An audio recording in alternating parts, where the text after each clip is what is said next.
guide nti Waiswa kubanga obwesigo obwo ennaku z'omwezi nga mwenna bwe mumanyi bwe twagenda mu kulonda akalulu akagwa His Excellency Robert Kyagulanyi Ssentamu oba obwa President wa Uganda bano be muwulira kati abali mu kujijomya bannayuganda nga n'ababakuuma mwe bali ne bakozesa emmundu kati emmundu eyo gye bakozesa kyekiri omulanzi w'omulembe gwaffe era omugigi gwaffe omwagala w'abangi Kyagulanyi Robert Ssentamu kye yakkaanyaako era n'attaanya nti ekiseera bwe kituuka kubanga boddayo ku luli olugero olw'enkoko gye bajjako ebyoya gye bajjako ebyoya ne batandika okugisuulira akasooli akamu nga bwegoberera naye eyinza ogaana okuwooma mu ntamu enkoko eyinza ogaana okuwooma mu ntamu enkoko nga kiki ng'ogikoze ebyo mubiri ne gwetuga naye sijja kuwooma so mu bufu bwe bumu ffe bino twabiraba era bye tugamba bannayuganda era president yatambudde e Minnesota, e Washington, e New York, na California n'ebifo ebirala Boston mu United States of America ng'akola kye tuyita town hall meetings. Town hall meetings ampuliriza era n'alaba z'enkiiko omukulembeze ow'abantu zaakuba mu bantu aba bulijjo okufuna ebirowoozo byabwe naye ate n'okubatangaaza kwe bibadde basoomooza nga tebiyise mu mbeera yonna ndala. His Excellency Robert Kyagulanyi Ssentamu ne National Unity Platform twagezaako mu process ya consultation nga nesimba kuwa president okuba nitukolako emikolo weegiti naye olw'okubanga omugigi gwaffe bagulwanyisa nnyo okukola ebyo bye tulina okukola mu kyasa kino ekya21 era mumanyi mwena nti consultation za president waffe yalondebwa abantu nga tebamuwadde opportunity okugenda okwebuza ku bannayuganda mu watu era netukikola mu Robert Abba style. So president abadde atambula era nga atalaga eggwanga lyonna okula eri America ne awalala naye nga yasooka mu kikola Black Lives n'agamba nti olukiiko olwo yayogereramu lwe lukiiko olutekebwawo omusingi gw'abantu abalwanirira kale neyaffe ey'abaddugavu okuba nti eweewe ekitiibwa okuba nti eddembe ly'abantu abava mu black race liweewe ekitiibwa okulaba nti abantu tebaddamu kufugibwa bumbula nga bwe tufugibwa bannayuganda. So kyali kya mukisa era kya kitiibwa nti twafuna His Excellency Robert Kyagulanyi Ssentamu abangi gwe muyitanga Bobi Wine eyasobola okwogerera mu lukuŋŋaana olwo era n'ayogereramu ebigambo ebyali eby'enkizo ennyo eri gavumenti z'abakyeruppe butya bwe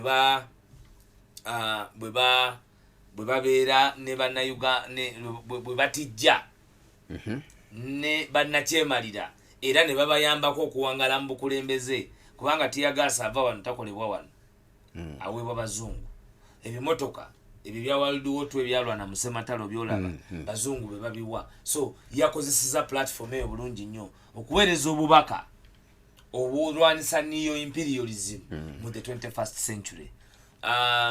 Era ku Sunday e Minnesota yasobodde okusabira mu church ng'omuddugavu yekka eyakawebwa mu platform eyo ku nsonga z'okulwanira eddembe ly'abantu ye Nelson Mandela. So wamwe His Excellency Robert Kyagulanyi Ssentamu era yayogeredde mu lukuŋŋaana olwo wamu okuba nti era yafuna omwaganya n'omukisa okwogerera mu college students butya Africa bweyinza okusenvula weri. So foreign policy ya president ebadde eri well ekoleddwako bulungi ndowooza mu bbanga lino tambuliddemu era struggle kubanga every leader mu America bw'oba onaawangula obwa president tebasooka kutunulira domestic policy, tebasooka kutunulira financial policy, tebasooka kutunulira foreign policy.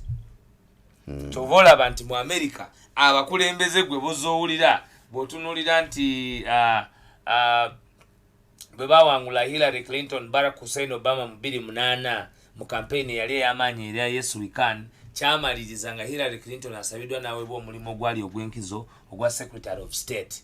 Mu gavumenti ya Bush mwenna abalaba n'abawuliriza mujjukira omukyalo w'amaanyi gwe bayitanga Condoleezza Rice. Abalaba era abawuliriza mmanyi bulungi nnyo nti kati aliwo ye Blinken era nga naye si muntu wa bulijjo. In fact oluusi ekifo ekyo bakiwa abantu abali prospect okusobola okufuka ba president b'ensi. Colin Powell yali wa defense yali wa defense. So it is very important. Okay. Fenga bannayuganda tumanya amawulire gano era nkakasa nti mu bbanga ettali abala president ajja kutwegattako era tumanye ebirala nga bwe bitambudde. Okay. Tweyanza nnyo tweyanzeege okukaabugamuko n'otubuulira ebibadde emitalo w'amayanja n'ensonga enzigumivu zigenda maaso n'okubanga zitambula mu kibiina ekya NUP. Ngendako mulango buno katono Waiswa. Naye bwe tukomawo tugenda kutunuulira ebintu bingi. Incident yakedde ku makya okugwa mu ggwanga okuba nti minisita asindiriddwa ebyasi ng'ate mukumi we yabimukubye. Nzijukira bulungi ku bimu ku nteekateeka ze mwalina nga ba NUP abakuumaddembe baba abasirikale mwali mubawadde enkizo y'amaanyi era kyenkakasa nga mmwe abalengerera ewala mwatunuddewo dda ne mumanya ekyandiba ekivuddeko kalunsambulira okulaba nga incidenti ng'ezo zitandika okulabikako mu ggwanga. Kanzijewo buno zijja tutandikirawo wenyini. Kuchukumusi mkutunizi mwenda PAL FM ekuleteddwa BMK Group of Companies nga bali wamu ne Sumaya Girls High School Ensangi, ssomero ly'abaana bawala bokka lina on A level ab'ekisulo n'abaveeka.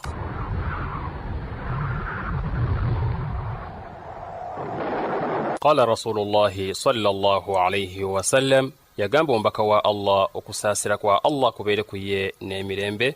إذا سمعتم المؤذن bwemba mulidde omwazinyi faqulu mithla ma yaqulu almu'adhdhin muddemu ng'omwazinyi bw'agamba.